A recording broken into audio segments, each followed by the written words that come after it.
இடம்பலம் entertainment நேயர்களே, ஒரு சோகமான செய்தி. இருந்தாலும் நம்ம கடமைய கேட்க வேண்டியத கேட்காம நிகழ்ச்சிக்குள்ள போ முடியாது. தொடர்ந்து வந்து பார்த்தீங்கன்னா, நாங்க சோகமா இருந்தாலும் வீடியோ பண்ணிட்டு இருக்கோன்றதுனால, நீங்க ஒரு சின்ன சிரத்த எடுத்து எங்க சேனல் சப்ஸ்கிரைப் பண்ணிட்டு தொடர்ந்து இந்த வீடியோ பார்த்தீங்கன்னா நல்லாயிருக்கும். இதுக்கு மேல சொல்றதுக்கு எதுவும் இல்ல. வணக்கங்க. வணக்கம் ப்ரோ. சீரியஸாவே சோகமா தான். ஏங்க ரூ. 8000 லாஸுங்க இப்போ. லாஸ விடுங்க. காசு சம்பாரிச்சிக்கலாம். இல்ல வந்து என்ன சொல்றது, ரீஃபண்ட் வாங்கிக்கலாம். சரி. தியேட்டர்ல ரீஃபண்ட் பண்ணுவாங்களான்னு தெரியாது. ஆ.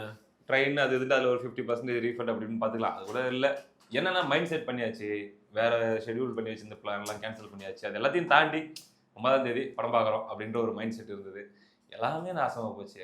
ஏங்க நல்லா இருப்பாங்களா? டேய் எனக்குன்னே வருவீங்களாடா? இல்ல சில பேர் யோசிப்பாங்க, என் கூட சரசம் பண்ணே வாத்தா போங்களை பெற்று விட்டுருக்காங்களான்னு சொல்லி ஒன்றும் பண்ணிது வடிவேல் கேட்பார்ல. வாழ்க்கையில வேற பிரச்சனையே இல்லடா அவங்களுக்குன்ற மாதிரி தோணலாம். வாழ்க்கையில இருக்க பிரச்சனையும் பார்த்துட்டு என்டர்டைன்மெண்ட்டுக்காக இன்னைக்கு ஒரு நாள் வந்து ஒதுக்கி வச்சோம். ஒரு 100 பிரச்சனை இருக்கியா வாழ்க்கையில, இது 101 ஆட் பண்ணிக்க வேண்டியது தான். அதுக்காக பொழுதுபோக்கு ஜாலியா போலான்னு சொல்லிட்டு அது கடைசி படம்ன்றனால இது பண்ணி வச்சோம். இப்படி ட்விட்டர் ஃபுல்லா இதான் செய்தி, நியூஸ்ல ஃபுல்லா இதை பத்தி தான் நியூஸா வந்துட்டே இருக்கு. என்ன ஆச்சு? இப்போ வந்து கண்டிப்பா போஸ்ட் பண்ணாம முதல்ல அதை சொல்லி ஆரம்பிங்க. 99% ப்ரோ. நம்புறீங்க 90% 99% போஸ்ட் பண்ணா எதை வச்சு சொல்றீங்க? எதை வச்சு? ஏங்க ஃப்ரைடே மார்னிங் 9 o'clock தான் அடுத்த மறுபடியும் எல்லாரும் ஒண்ணா போடுறாங்க கோர்ட்ல. அன்னைக்கு தான் மறு உத்தரவு. ஸோ ஒரு மத்தியானம் அந்த மாதிரி ரிலீஸ் ஆகிறதுக்கு கூட வாய்ப்பு இல்லையா? ஃப்ரைடே மார்னிங் 10:30க்கு தான் கோர்ட்ல ஹியரிங்கே ஸ்டார்ட் ஆகுது. ஹியரிங் அல்லது வந்து அந்த கோர்ட் ப்ரொசீஜர் ஸ்டார்ட் ஆகுது.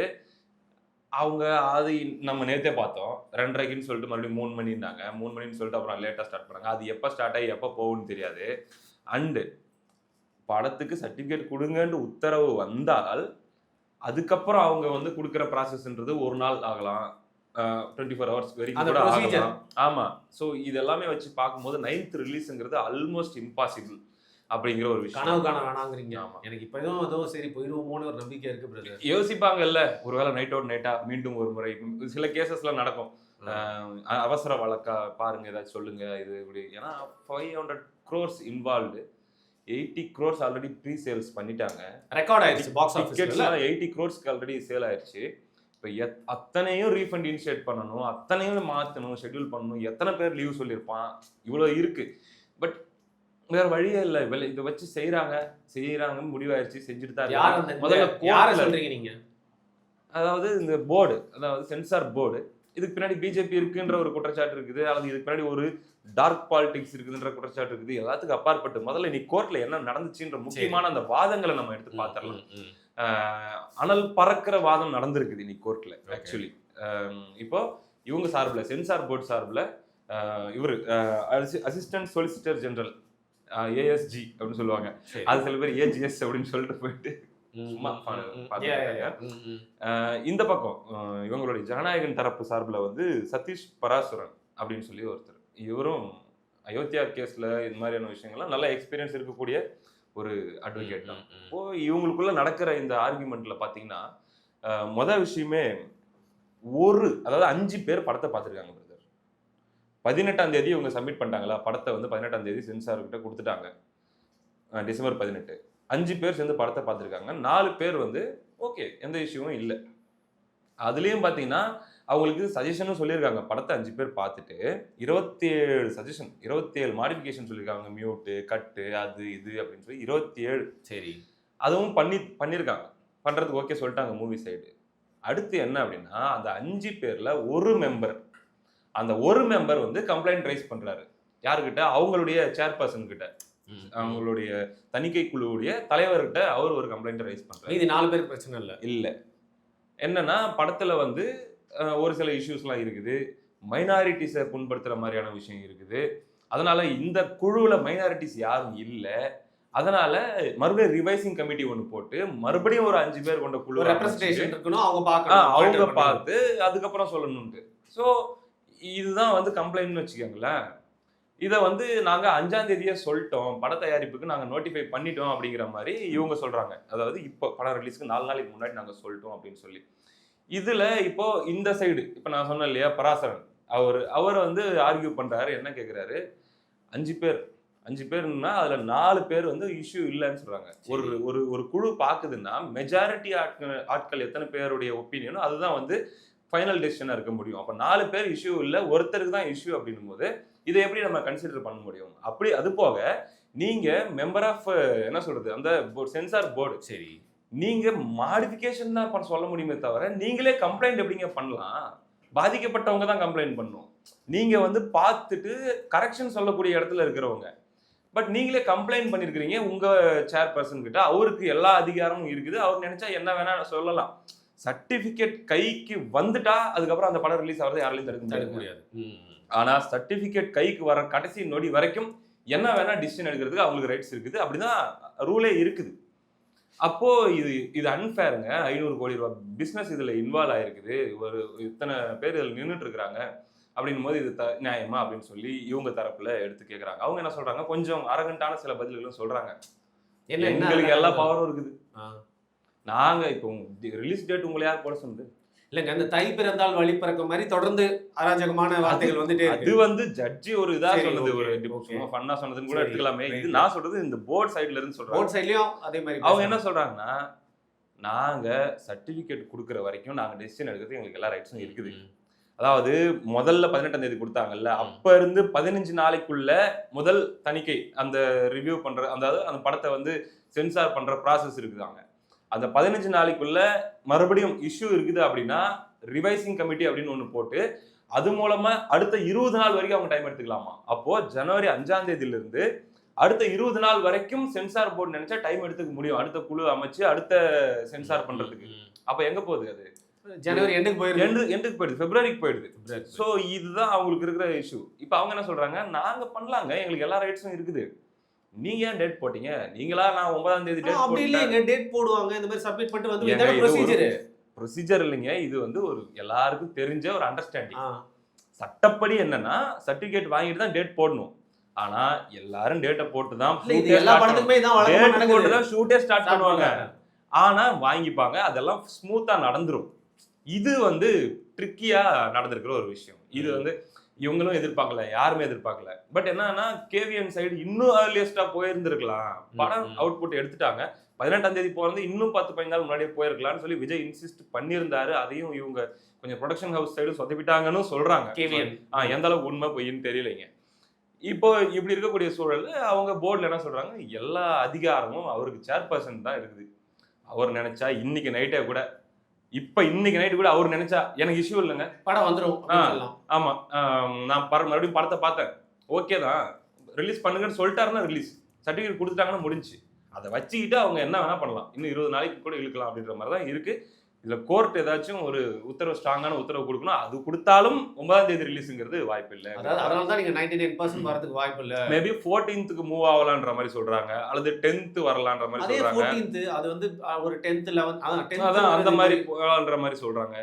அப்படி இல்லை அப்படின்னா அப்படியே பிப்ரவரி ரிலீஸ்க்கு வரதுக்கு வாய்ப்பு இருக்குது. எல்லாமே 9ஆம் தேதி காலையில தான் நமக்கு தெரியும். எனக்கு என்ன கெஸ் பண்ணா 10th ரிலீஸ் ஆகிறதுக்கு வாய்ப்பு இல்லைன்னு தோணுது. இந்த படத்தை வந்து ரிலீஸ் ஆக விடாம ஒரு தடை பண்றாங்கன்ற பட்சத்துல 10th ரிலீஸ் ஆகலும் பார்த்துப்பாங்க. ஏன்னா 10th வந்து உங்களுக்கு தெரியும் இன்னொரு படமும் ரிலீஸ் ஆக போகுது அப்படிங்கறதுனால மேபி இன்னும் கூட தள்ளி போறது. ஜட்ஜும் பாத்தீங்கன்னா கேள்விகளை கேட்கிறாரு. அந்த இவங்க கிட்ட, தணிக்கை குழு கிட்ட அவர் கேள்வி கேட்கிறாரு. என்னன்னா, நீங்க அதாவது இப்ப வந்து உங்களுக்கு இந்த இஷ்யூ இருக்குது இப்படி இப்படின்னு சொல்றீங்க, ஒருத்தர் வந்து கம்ப்ளைண்ட் பண்றாரு அப்படின்னு சொல்றீங்க, நீங்க பண்ணக்கூடிய இந்த விஷயங்கள்லாம் பார்க்க வந்து ஒரு வேலிடா தெரியலையே அப்படின்னு சொல்லும் போதுதான் அவங்க என்ன சொல்றாங்க, உங்களுக்கு நிறைய கேள்விகள் இருந்தா நாங்க பதில் மனு தாக்கல் பண்றதுக்கு எங்களுக்கு டைம் கொடுங்க, நாங்க எல்லா கேள்வியும் பதில் சொல்றோம். அவர் கேட்டது தப்பு, அவர் ஒப்பீனியன் சொன்னது தப்பு, அதை வச்சு இன்னும் கொஞ்சம் எக்ஸ்டெண்ட் பண்ணலாம் அப்படின்னு பாக்குறாங்க. ஜட்ஜ் ஏதோ ஒரு கேள்வி கேட்கறது, அவங்க அடுத்து இந்த பதில் சொல்றாங்க, நாங்க பதில்லாம் சொல்றோம் அவங்கள, ஆனா வந்து எங்களுக்கு அடுத்த பதில் மனு தாக்கல் பண்றது டைம். அப்ப 9ஆம் தேதி ரிலீஸை வச்சுக்கிட்டு இன்னும் தாக்கல் வேற நீ பண்ணணும் அப்படின்னா கண்டிப்பா எப்படியா டிலே பண்ணணுன்ற மாதிரி பண்ண மாதிரி தெரியும். தெளிவா அதை நோக்கி தான் போயிட்டு. இதுல ஃபவுல் பிளே இருக்கு அப்படிங்கிற பட்சத்துல யார் மூலியமா அது பண்றாங்க, எந்த தரப்பு பண்றது? பிஜேபி டிஎம்கே நம்ம போக தேவையில்ல, யாரை வச்சு இதை பண்றாங்க? யாராலையுமே பண்ண முடியல. அதான் சொல்றேன், இவர் வாதாடுறவரே என்ன சொல்றாரு, இவர் தான் இந்த குழுவுல ஒருத்தர் தான் கம்ப்ளைண்ட்னு எங்களுக்கு இப்பதாங்க தெரியுங்கிறாங்க. படக்குழுவே அவங்களுக்கே இப்பதான் தெரியும் அப்படின்னா அப்புறம் நமக்கு என்ன தெரியும்? அவ்வளவு ரகசியம் காத்து இதை கரெக்டா வந்து ப்ராசஸ் பண்ணியிருக்காங்க அப்படிங்கிறது தான் இதுல இருக்கிற பிரச்சனை.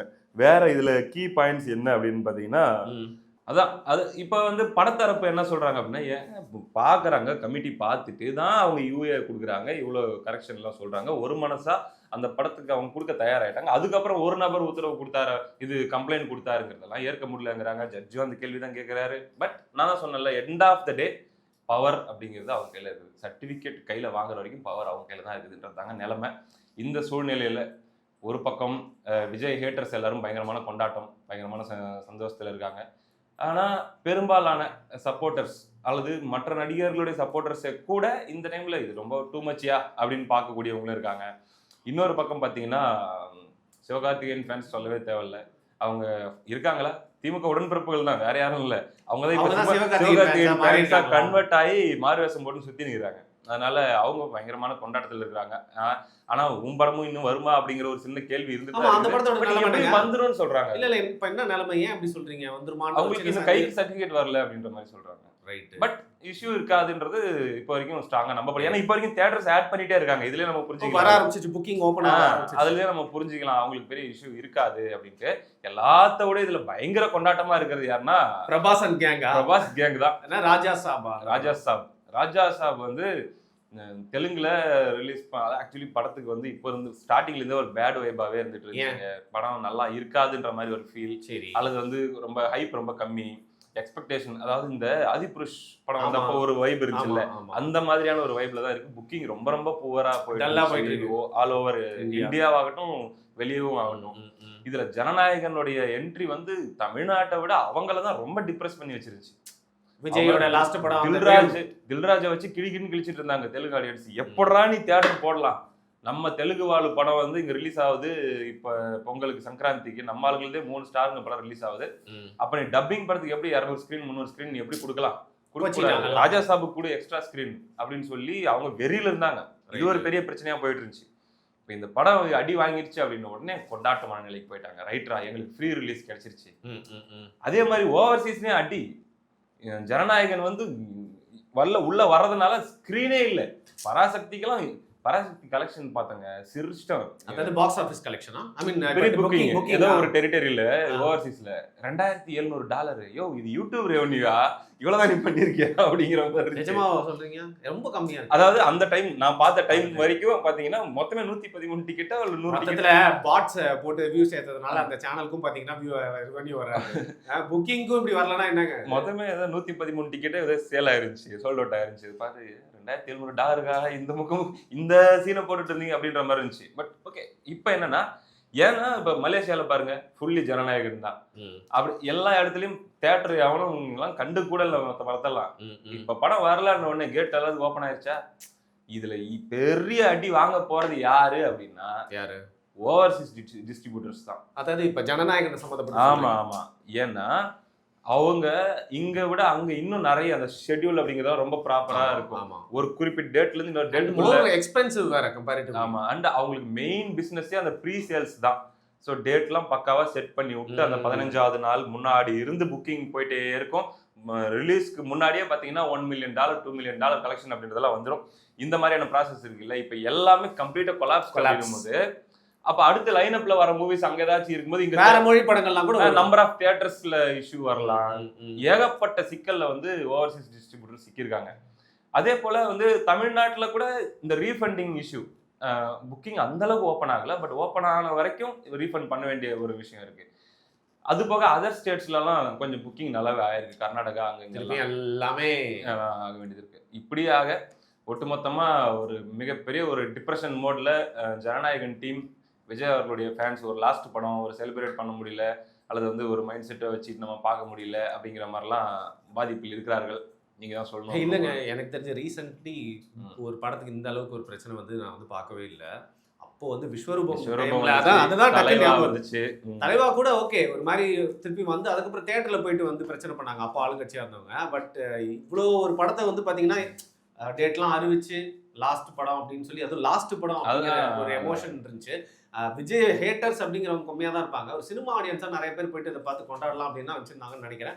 பட் யார் இதை பண்றா அப்படிங்கிற ஒரு கேள்வி இருக்கு. இல்ல பிஜேபி தான் அப்படின்றது எல்லாருடைய குற்றம். அவங்க இதுக்கான பவர் நம்ம விசாரிச்சா ஒரு சைடு பிஜேபி இதை பண்ணல அப்படிங்கிறாங்க, இன்னொரு சைடு பண்ணிருப்பாங்கிறாங்க. அப்படியே பண்ணனாலும் என்ன இன்டென்ஷன் இருக்க முடியும்னு ஒரு கேள்வி.